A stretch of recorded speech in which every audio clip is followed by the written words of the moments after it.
Ada momen dalam hidup ketika segalanya tampak baik di permukaan, senyum tetap menghiasi wajah, rutinitas berjalan seperti biasa, dan hubungan masih berlangsung seperti seharusnya. Namun di balik semua itu, ada sesuatu yang terasa miring, bukan karena kesalahan nyata, bukan pula karena pertengkaran besar, melainkan karena jiwa mulai berbisik. Sebuah suara halus, hampir tak terdengar, mulai menyampaikan bahwa sesuatu tidak lagi selaras. Bisikan ini tidak datang dalam bentuk argumen logis. Ia datang sebagai rasa, sebuah perasaan samar bahwa kehadiran seseorang yang dulu menghangatkan hati, kini justru menjadi beban di dada. Jiwa yang dulu menari bersama dalam harmoni, kini mendapati dirinya berjalan sendiri, dalam keheningan yang tak lagi menginspirasi. Ini bukan tentang siapa yang salah atau benar, tapi tentang frekuensi yang tak lagi sama. Ibarat bunga teratai yang tumbuh di atas air keruh, jiwa butuh ketenangan untuk mekar. Namun ketika air terus diaduk, oleh ketidakjujuran, ketidakpastian, atau sekadar tidak hadirnya kedalaman, maka mekarnya pun tertunda. Hubungan yang menghambat bukan hanya membuat kita merasa lelah secara emosional, tapi juga mencuri ruang bagi pertumbuhan batin. Ada perasaan terperangkap, seperti burung yang tahu ia bisa terbang, namun sayapnya terus dibebani oleh ketakutan dan ekspektasi. Di tahap inilah kita sering merasa bersalah karena mempertanyakan sesuatu yang dari luar tampak baik-baik saja. Tapi jiwa tidak bisa dibohongi oleh penampilan. Ia tidak terikat pada janji masa lalu atau pada rasa nyaman yang stagnan. Ia tumbuh. Dan dalam pertumbuhannya, ia mulai merindukan hubungan yang mengangkat, bukan yang menahan, yang menyuburkan cahaya batin, bukan yang menyelimutinya dengan kabut ilusi. Maka, ketika perasaan halus ini mulai muncul, jangan buru-buru menutupnya dengan logika atau rasa takut. Dengarkan, hargai. Itu mungkin bukan tanda kehancuran, melainkan undangan lembut dari kehidupan untuk menyelaraskan kembali jalur perjalanan jiwa. Karena pada akhirnya, hubungan sejati bukanlah tempat untuk bersembunyi dari diri sendiri, melainkan ruang sakral untuk menjadi diri yang paling utuh dan bercahaya. Apakah kamu pernah mendengar bisikan semacam ini?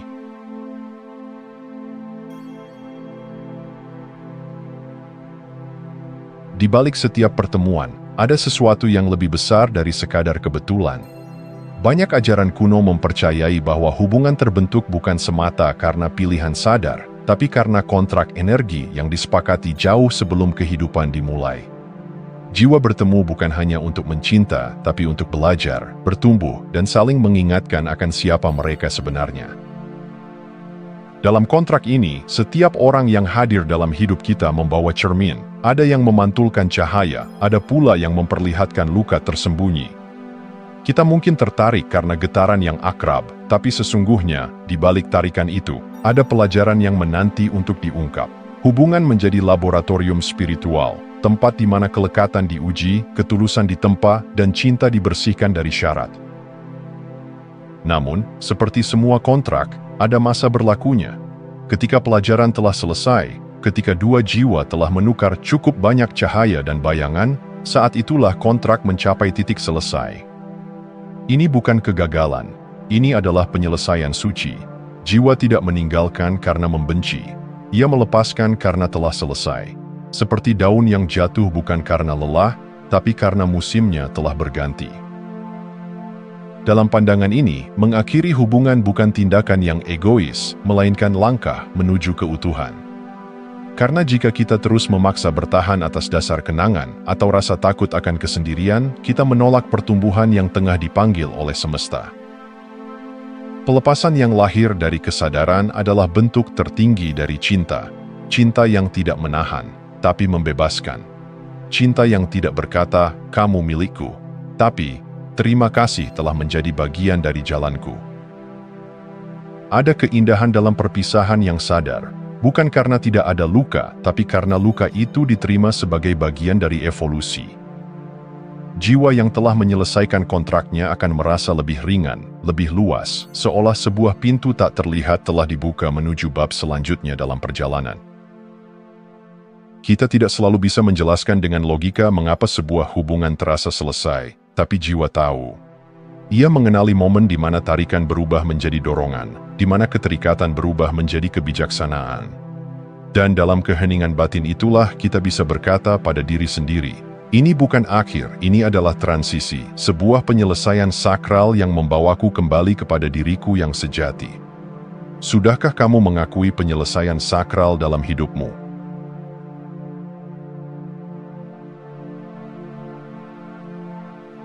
Ada dua suara yang hidup di dalam diri setiap manusia.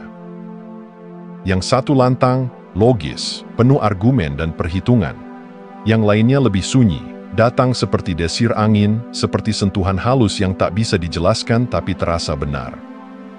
Suara logika dan suara jiwa seringkali tidak berjalan seiring, dan disitulah dilema sejati bermula. Kita dibesarkan untuk mengandalkan logika, dunia memujinya. Ia membuat kita merasa aman, terencana, dan masuk akal. Tapi ada saat-saat dalam hidup ketika semua yang logis terasa hambar. Ketika langkah yang paling rasional justru membuat dada sesak dan mata kehilangan cahaya. Di saat seperti itulah, suara lain mulai muncul, suara dari dalam. Bukan dari kepala, tapi dari hati yang paling jujur. Sebuah bisikan yang berkata, ada jalan lain. Sayangnya, suara jiwa seringkali diabaikan. Kita mengiranya sebagai ketakutan, kelemahan, atau bahkan ilusi. Kita membungkamnya dengan argumen logis, tapi ini yang terbaik. Tapi semua orang melakukannya. Tapi aku sudah sejauh ini. Padahal, bisa jadi itu bukan ketakutan, melainkan intuisi. Bukan kelemahan, tapi kompas ilahi yang menuntun kita ke arah yang lebih sejajar dengan kebenaran diri. Mendengar suara jiwa bukan berarti menolak logika. Tapi itu berarti memberi tempat bagi sesuatu yang lebih dalam untuk berbicara. Jiwa tidak memaksa, ia mengundang. Ia tak menghitung risiko, tapi mengukur kebenaran. Dan kadang, kebenaran itu datang dalam bentuk keberanian untuk melepaskan sesuatu yang tampak baik di mata dunia, namun terasa sempit bagi pertumbuhan batin. Spiritualitas sejati bukan hanya tentang mencari cahaya, tapi juga tentang berani melangkah dalam kegelapan dengan kepercayaan, tentang tahu kapan harus bertahan dan kapan harus pergi. Kadang, meninggalkan sesuatu bukan karena kita tidak peduli, tapi karena kita akhirnya cukup peduli untuk tidak terus mengabaikan diri sendiri. Dalam dunia yang terus memekakan telinga dengan suara luar, keberanian terbesar adalah diam dan mendengarkan suara dari dalam. Karena di sanalah arah sejati berada. Di sanalah jiwa berbicara, dalam keheningan, dalam keraguan, dalam setiap getar halus yang membawa kita lebih dekat kepada versi paling otentik dari diri kita. Apakah kamu telah memberi ruang bagi suara itu untuk berbicara?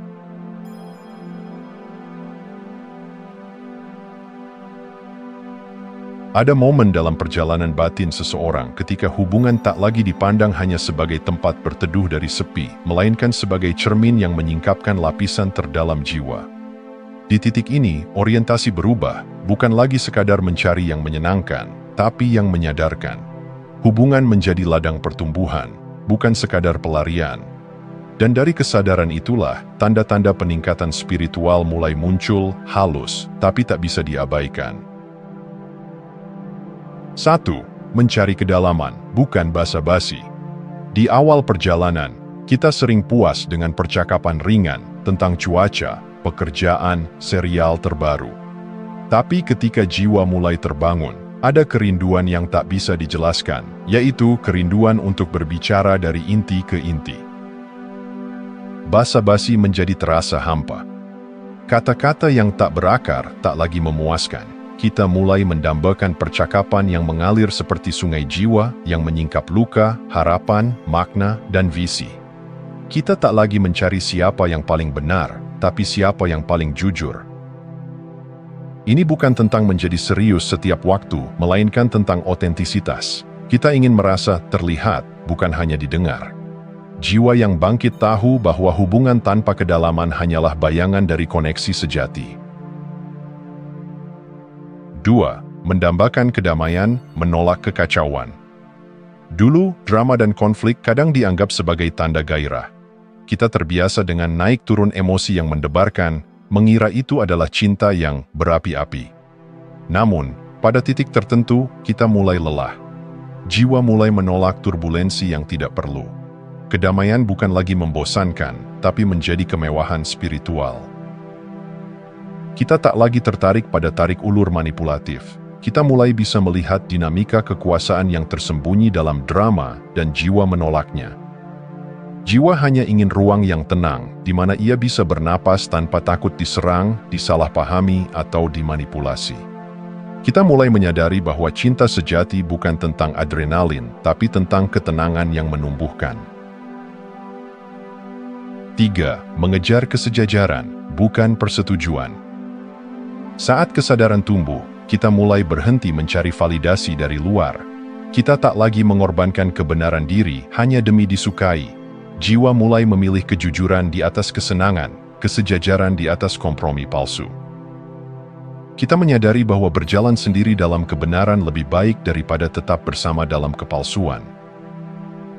Kita juga mulai mengenali getaran. Kita merasa ketika energi seseorang selaras dengan kita, dan ketika tidak. Ini bukan tentang menghakimi, tapi tentang melindungi frekuensi jiwa. Ketika kita semakin selaras dengan diri sendiri, kita hanya ingin berada di sekitar mereka yang tidak menguras, tapi menguatkan. 4. Menetapkan batas, meninggalkan pengorbanan diri. Sebelumnya, kita mungkin mengira bahwa cinta berarti memberi segalanya. Kita rela melebur, kehilangan diri, demi mempertahankan hubungan. Tapi jiwa yang terbangun tahu, cinta sejati tidak menuntut penghapusan identitas, maka lahirlah batas. Batas bukan tembok, tapi pagar suci. Ia menjaga taman jiwa agar tak diinjak-injak oleh ketidaksadaran orang lain. Ia berkata, ya pada cinta yang sehat, dan tidak pada dinamika yang melukai. Mengatakan tidak bukanlah penolakan terhadap orang lain, melainkan pernyataan cinta pada diri sendiri. Jiwa mulai tahu bahwa pengorbanan tanpa kesadaran hanyalah bentuk lain dari pengabaian diri. 5. Mempercayai intuisi, melampaui logika. Kita hidup di dunia yang menuhankan logika, tapi dalam hubungan, seringkali intuisi tahu lebih dahulu. Jiwa merasakan sesuatu jauh sebelum ada bukti konkret. Dulu, kita mungkin mengabaikan suara halus itu, memilih penjelasan yang masuk akal. Tapi kini, kita mulai percaya bahwa ada kebijaksanaan dalam getaran, dalam firasat, dalam bisikan yang tak terucap. Gaslighting, baik dari orang lain atau dari diri sendiri, pernah membuat kita meragukan intuisi. Namun ketika spiritualitas tumbuh, kita mulai memulihkan kepercayaan pada suara dalam. Kita mulai pulang ke dalam tubuh, ke dalam getaran hati, dan menggunakannya sebagai kompas. Logika tetap penting, tapi bukan lagi satu-satunya penentu. Kini, intuisi dan logika berjalan berdampingan, saling melengkapi. 6. Menemukan kedamaian dalam kesendirian. Di masa lalu, kesendirian bisa terasa seperti hukuman, tapi kini, ia menjadi ruang suci, tempat di mana kita bisa mendengarkan diri tanpa gangguan. Tempat di mana hubungan dengan Tuhan, semesta, dan diri sendiri dipulihkan. Kita tak lagi butuh hubungan untuk merasa utuh, karena kita telah menemukan rumah di dalam diri. Hubungan tak lagi menjadi pelarian dari kesepian, tapi pilihan sadar yang dilandasi kedewasaan batin. Kita mulai mencintai bukan karena butuh diisi, tapi karena ingin berbagi. Dan akhirnya, dari ruang kesendirian inilah justru lahir hubungan yang paling utuh, karena ia datang dari kelimpahan, bukan kekosongan. 7. Mengenali pola dan memilih keluar. Salah satu tanda paling nyata dari peningkatan spiritual adalah kemampuan mengenali pola lama. Pola ketergantungan, pola pengabaian diri, pola penyelamat, semua itu mulai tampak terang. Jiwa tak lagi buta. Ia belajar mengamati, memahami akar luka, dan akhirnya membuat pilihan baru. Kita tidak lagi terjebak dalam siklus yang sama dengan wajah yang berbeda. Kita mulai memilih keluar, tidak dengan marah, tapi dengan sadar. Kita memilih memutus siklus trauma demi generasi berikutnya, demi kebebasan kita sendiri. Dan di momen ini, kita tak lagi menjadi korban, tapi pencipta. Ketika semua tanda ini mulai muncul dalam relasi, jangan buru-buru panik atau merasa berubah terlalu jauh. Ini bukan akhir dari hubungan, tapi bisa jadi ini adalah awal dari hubungan yang lebih sejati. Kadang pasangan ikut bertumbuh bersama kita. Kadang mereka hanya datang untuk mengantar kita sampai titik tertentu. Apapun itu, prosesnya suci. Karena hubungan yang sejati bukan yang membuat kita nyaman terus-menerus, tapi yang mendorong kita mendekati versi terbaik dari diri kita. Dan pertumbuhan spiritual dalam hubungan bukan tentang menemukan yang sempurna, tapi tentang menjadi semakin sadar siapa diri kita, apa yang kita butuhkan, dan bagaimana mencintai dengan lebih jernih, lebih jujur, dan lebih dalam. Pada akhirnya, hubungan yang selaras secara spiritual adalah ruang kudus. Tempat di mana dua jiwa tak hanya saling memiliki, tapi saling mengingatkan siapa mereka sebenarnya. Makhluk ilahi yang sedang belajar mencinta dalam bentuk paling murni. Maka jika kamu mulai merasakan tanda-tanda ini, jangan takut. Jiwa sedang membimbingmu pulang.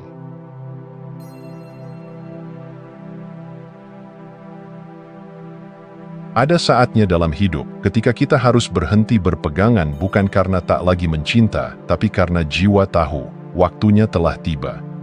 Seperti daun yang lepas dari tangkainya saat musim gugur, bukan karena pohon membencinya, tapi karena siklus kehidupan memanggilnya untuk kembali ke tanah dan menjadi bagian dari awal yang baru. Dalam ajaran Veda, dikenal istilah samapi, yaitu akhir yang ilahi. Ini bukan sekadar perpisahan, melainkan penyelesaian yang suci, bukan karena hubungan itu gagal, tapi karena misi jiwa dalam pertemuan itu telah rampung. Dalam perspektif ini, akhir bukan musuh, melainkan portal, gerbang tak terlihat yang membawa kita menuju babak baru, yang hanya bisa kita masuki jika berani menutup halaman sebelumnya dengan penuh hormat.